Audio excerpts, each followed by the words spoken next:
Welcome to Rebel Headquarters. We've got a great guest for you guys today. Representative Beto O'Rourke. He is the congressman from Texas 16th District. He's also running against Ted Cruz. Well, if you're a true progressive in the country, there's not a lot of folks you'd rather have defeated than Ted Cruz. So, Congressman O'Rourke, great to have you back on the show. Cenk, good to see you. Thanks for having me on. Yeah, I should say back on the network. This is your first time on Rebel Headquarters. It's a new show on the network, so great to have you here. So I want to ask you about your campaign, and I want to ask you about what's going on in Congress. Let's start with Congress, because you're there right now. Physically, right now, what's happening? We just returned from a procedural vote that would force Congress to adjourn. It's part of a larger protest on part of the Democratic caucus to elevate the issue of Dreamers, the deferred action for childhood arrivals, and their impending deportation if we're not able to figure something out. And there's nothing officially on the calendar this week legislatively to address the issue. So Democrats are trying to force the issue. And then tomorrow we'll vote on the FISA laws that allow for Americans' phone calls, email traffic, to be monitored, searched, potentially without a warrant, and that's the biggest piece of legislative business before us. And then next week, of course, funding the government, which runs out on the 19th, community health centers, children's health insurance program, and again, the Dreamers, assuming this does not get resolved this week. So let's take those one at a time because they're all really important. Let's talk about the Dreamers and the budget. So there's been conflicting reports out of Congress that either the Democrats were not going to fight for the Dreamers in the budget showdown, and then later, after some pressure was created, Nancy Pelosi seemed to change that and now say that they are going to demand on the Dreamers in order to pass the budget. Do you know what the latest on that is?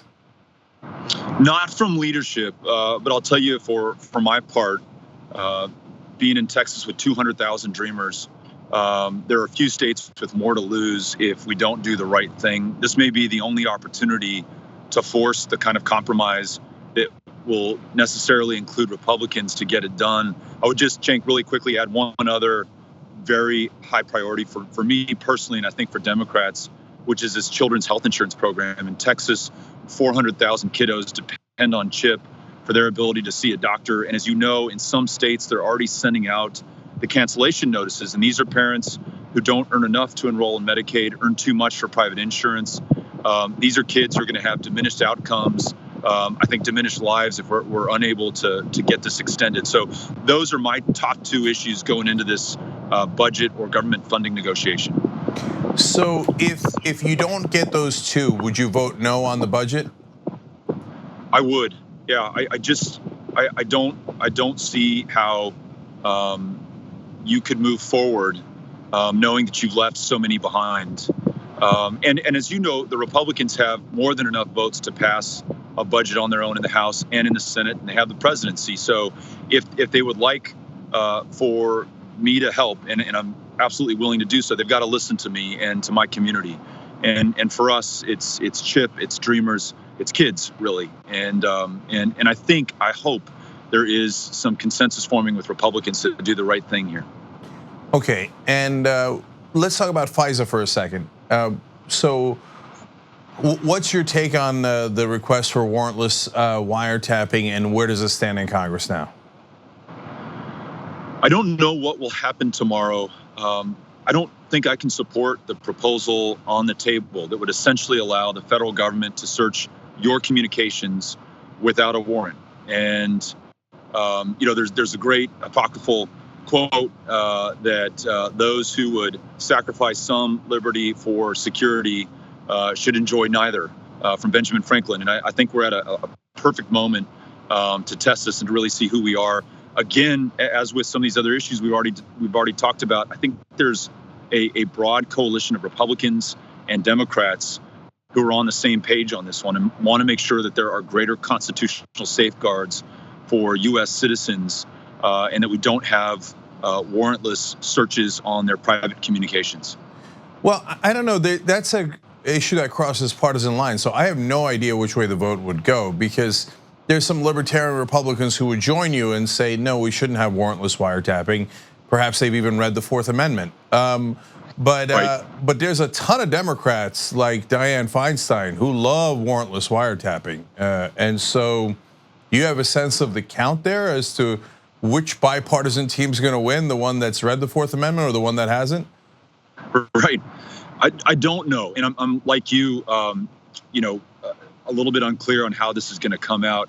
When you look at it from the committee breakdown, you see the Intel Committee, by and large, supportive of this. You see the Judiciary Committee, which I would think is perhaps a little bit more comfortable with the Constitution or a little more familiar with it, being opposed to it, Democrats among them.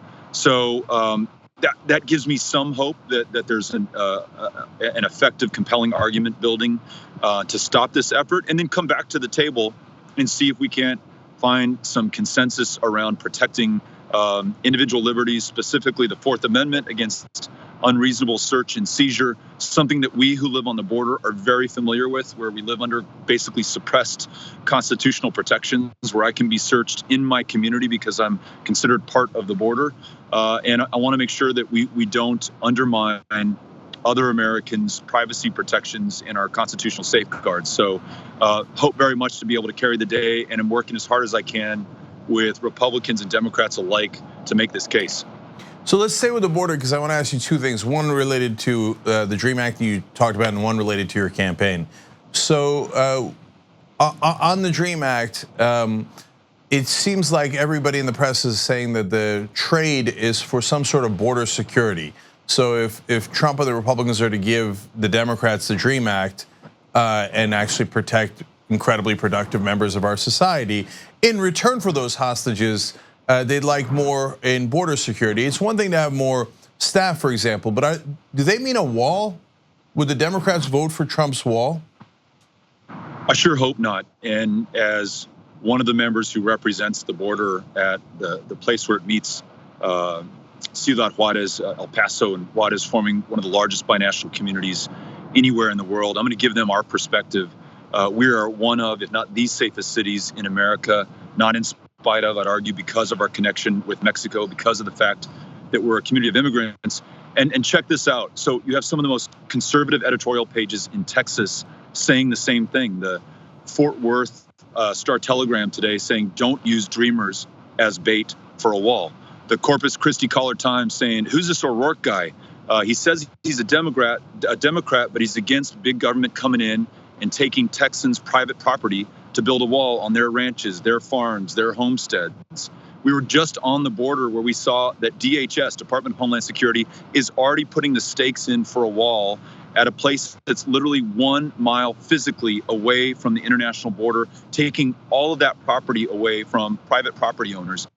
This is an issue on those of us who understand the border, know that we don't need a wall, can absolutely win across geography, across party lines. So for my sake, and I'm going to try to bring as many people as I can over to my side on this, we absolutely cannot compromise ourselves by compromising on a wall in order to protect 800,000 Dreamers and ensure that they can stay in this country. And real quick, we just met with a group of Dreamers who stopped me as I was leaving the Capitol on the steps. And they said, además, Beto, do not deport our parents, the original Dreamers, as part of this. So no militarization, no military style roundups of immigrants in our communities, no wall, just do the right thing. The DREAM Act, which has bipartisan support, it would pass if dropped on the floor today.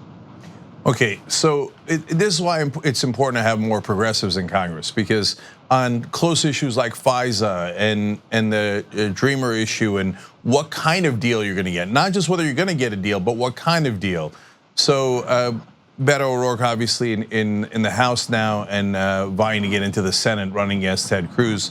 We'll have the links to his websites, donations, volunteers, etc., in the description box below. If you're watching on YouTube, and in the comment section on Facebook. So let's turn to the campaign. You talked about the border a lot in your campaign. The issue you just brought up about taking private land, I'm sure that you and I have a different take on this, but my take was honestly of great amusement as I saw Trump voters going, "What? I didn't know he was going to build a wall through my land." You're probably not amused by that, but like, where did they think they were going to build a wall? And so has that turned a lot of conservatives in Texas against this idea in general, and maybe against Trump overall? I think so, or at least you're beginning to see that. And that's my takeaway from having spent the last 3 days on the border in McAllen and San Benito and Falfurrias in Laredo, talking to Democrats and Republicans alike who may have liked the rhetoric from Trump. He's going to drain that swamp. He's absolutely asking some of the right questions, Trump is, about the concentration of wealth and power and privilege and the corruption of our democracy. But his answers are absolutely the wrong ones. And I think that's hitting home for Texans who are about to literally lose homes, ranches, and farms. We own more of the U.S.-Mexico border than any other state, and most of that is in the hands of private property owners. And it's not just on the border. I'm finding when I go to places like King County, which I believe is the reddest county, not just in Texas, but the country. I think the Democrat at the top of the ballot last election got all of one vote. Those folks are concerned about these issues as well. I don't know that they're going to support me, but I showed up to King County to listen to them. Booker, Texas, as far north in the Panhandle as you can get.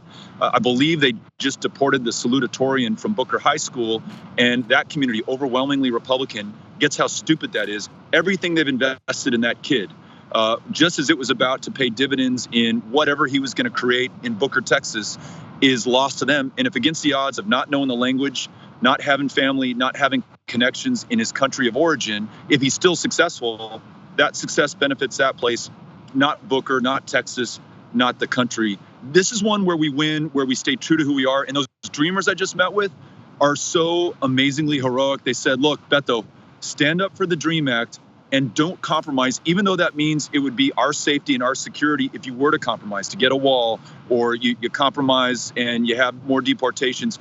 Don't do it for us. We'd rather hang out and wait till we can get everybody secure, or at least prevent some of the worst abuses that they're proposing right now. So I'm encouraged, and mainly by those who are out there saying and doing the right thing, not necessarily all the time by my colleagues, but by my fellow Texans. So we're going to make the most of it, and I'm very hopeful, and we'll work with everything I've got to ensure that we get to the right place on this one. Okay, one last quick thing here. You introduced the No PAC Act, so you don't take any corporate PAC money. And if Trump wanted to drain the swamp, I imagine that he would encourage all the Republicans to join the No PAC Act. Has he, and have any Republicans joined? I have not had a single Republican join me. There was one Republican elected last cycle, I believe, without any PAC help, and approached him. He was not interested in joining. So Ro Khanna, a very good friend who helped come up with this idea, we introduced it together. He and I think Tulsi Gabbard, there are a few others who've joined us. The way to do this, in my opinion, is to win Texas. It'll be the first time in 30 years a Democrat has won that state. Folks will come back to find out how we did it. And one of their takeaways is this guy outraised the sitting junior U.S. senator, who's the poster senator for PAC money, who has a national fundraising base from running for president for 4 years.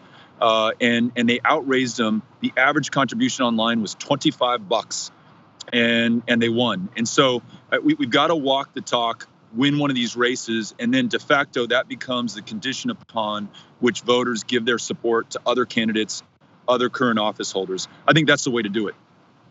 All right, Beto O'Rourke running against Ted Cruz and currently representing the 16th District of Texas in the United States Congress. Thank you for joining us at Rebel Headquarters. Thank you.